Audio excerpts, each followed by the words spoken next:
हरे कृष्णा। तो आज हमारे पुराणों के पन्ने में आपका स्वागत है और आज हम चर्चा करने वाले हैं 12 महाजनों के बारे में।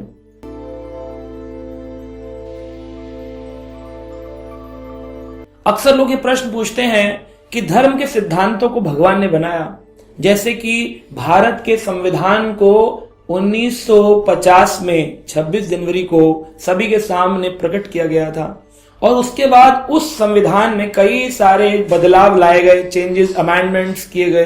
तो धर्म के नियमों को भी क्या बदला जा सकता है? और अगर बदल सकता है तो किसके पास इसकी शक्ति है जो धर्म के नियमों के अंदर ऊपर नीचे कर सकता है? आइए सुनते हैं आज पुराणों के पन्ने में श्रीमद् भागवत पुराण अमलम पुराण में क्या कहा गया है। छठे स्कंद के 3 अध्याय के श्लोक संख्या 20 में उन 12 लोगों के नाम बताए गए हैं जो धर्म के नियमों में अपने हिसाब से थोड़ा बहुत चेंज कर सकते हैं। तो क्या कहा गया? स्वयंभू नारद शंभु कुमारो कपिलो मनु प्रहलादो जनको भीष्मो बलिर्वे साकीर वयम। वयम इसको कौन कह रहे हैं? यमराज के जो यमदूत हैं उनके बीच में आपस में ये चर्चा हो रही है। यमदूतों ने आकर के यमराज से पूछा, भाई किसको नरक में लाना है और किसको नरक में नहीं लाना है, इस बात को आप हमको बताइए। तो यमदूतों को वो कह रहे हैं भागवतम भट्टा। अरे भागवत के भगवान के तुम यमदूतो भट्टा, तुमने मेरा भट्टा बिठा दिया यार, तुम्हें समझ में नहीं आ रहा है किसको लेकर आना किसको नहीं लाना। कहा नहीं हमें बताइए, लिस्ट बना के दीजिए।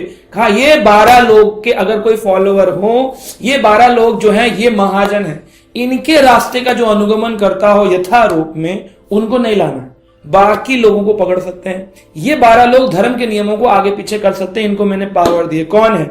सबसे पहले हैं स्वयंभू। स्वयंभू यानी कि ब्रह्मा जी। ब्रह्मा जी सृष्टि के रचयिता हैं, उनको थोड़ा बहुत आगे पीछे करने की शक्ति ब्रह्मा जी को दी गई, सृष्टि रचना करने की शक्ति दी। लेकिन ब्रह्मा जी भी कभी कभी ब्रह्म विमोहित हो जाते हैं और ब्रह्म विमोहन लीला में कृष्ण भगवान हैं इस बात को समझ नहीं पाते, तो उन ब्रह्मा जी को भगवान दंड देते हैं बाद में, क्योंकि उन्होंने खाली अथॉरिटाइज किया है, मालिक नहीं बनाया है। आप किसी को अपनी कंपनी में प्रेसिडेंट बनाए, बोले on my behalf you can take the responsibility, आप चेक साइन कर सकते हो, इसका मतलब ये नहीं कि वो मालिक बन गया। तो मालिक तो भगवान श्री कृष्ण है। लेकिन ये 12 महाजन, धर्मम तो साक्षात भगवत प्रणीतम, भगवान ने जो धर्म बनाया उसमें थोड़ा बहुत पब्लिक के हिसाब से फेर बदल करने की शक्ति दी है, तभी तो आशीर्वाद दे आते हैं। हिरण्याकश्यप को ब्रह्मा जी ने आशीर्वाद दे दिया, इतना पावरफुल बन गया, विष्णु को भगवान मानना बंद कर दिया। बाद में भी भगवान ने नरसिंह रूप लेकर इस हिरण्याकश्यप का वध किया। तो स्वयंभू पहले महाजन है। दूसरे हैं नारद। नारद जी ऐसे भक्त हैं, इनसे जो जुड़ गया उसकी बात को भगवान कभी काटते नहीं। उनका नाम ही है नारद, जिनकी बात को कभी रद्द नहीं किया जाता। और इसलिए नारद जी के जो भक्त हैं कौन है? ध्रुव, प्रहलाद। नारद जी जिससे मिल जाए उसी को भक्ति भावना प्रदान कर देते हैं। ये महाजन है, ये आगे पीछे थोड़ा बहुत कर सकते हैं। स्वयंभू, नारद। तीसरे हैं शंभू यानी शिवजी। शिवजी के पास क्या शक्ति है? शिवजी को यह शक्ति दी गई कि शिवजी आपके जो तमोगुणी अनुन्यायी हैं, भूत प्रेत किन्नर आदि है ना, सर्प बिच्छू, इन सबको आप थोड़ा सा अपलिफ्ट करिए, तमोगुणी भाव से निकाल करके रजोगुणी और रजोगुणी से निकालकर सतोगुणी भाव तक लाइए। तो शिवजी भगवान राम का नाम वर्णन करते हैं, जपते हैं, हर वक्त आंख बंद करके भगवान के भजन में रहते हैं। वह शिवजी चाहते हैं कि मेरे जो अनुन्यायी हैं वह भी भगवान के नाम का जाप करें। अब लोग जल तो चढ़ा रहे हैं शिव जी पे, लेकिन भगवान को मान नहीं रहे हैं, भगवान शिव की बात को नहीं मान रहे, नशा कर रहे हैं। तो ये कोई अनुन्यायी नहीं है। शिव जी कोई साधारण जीव नहीं है, महाजन है, जो कि भगवान के द्वारा ऑथराइज किए गए व्यक्ति हैं, वैष्णवों में परम वैष्णव है। चौथे कौन है? कुमार। ब्रह्मा जी ने जब अपने सृष्टि रचना करनी थी तो प्रथम जीव निकाले चतुष्कुमार, सनक, सनंदन, सनातन, सनत कुमार, चतुष्कुमार। ये कुमार भी आगे पीछे कर सकते हैं। कपिलो यानी कपिल भगवान। अब कपिल भगवान ने जो ज्ञान दिया वह ज्ञान अपनी मां को, देवहूति माता को दिया। कपिल भगवान के ज्ञान को संसारी लोगों ने सांख्य योग दर्शन के नाम से स्थापित किया। लेकिन 2 कपिल हुए हमारे शास्त्रों में, एक कपिल भगवान और एक कपिल मुनि। कपिल मुनि ने जो सांख्य दिया वो मायावाद है, लेकिन जो कपिल भगवान ने दिया वो पूरा भक्ति का भावना है। चाहे उसे आप सांख्य कहें, चाहे आप उसे जो भी कहें, लेकिन वो भक्ति भावना से पूरा का पूरा पोषित हुआ और जो पढ़ता है उसको भी भक्ति पोषित होती है। फिर है मनु। मनु यानी कि पहले ब्रह्मा जी के सृष्टि में मनु, जिनसे पूरे मानव जाति हम सब प्रकट हुए, उनके पास ये शक्ति है, वो थोड़ा बहुत आगे पीछे अपने हिसाब से कर सकते हैं। उसके बाद है प्रहलादो। प्रहलाद भगवान के बड़े भक्त थे, उनको शक्ति दी कि ये आगे पीछे कर सकते हैं।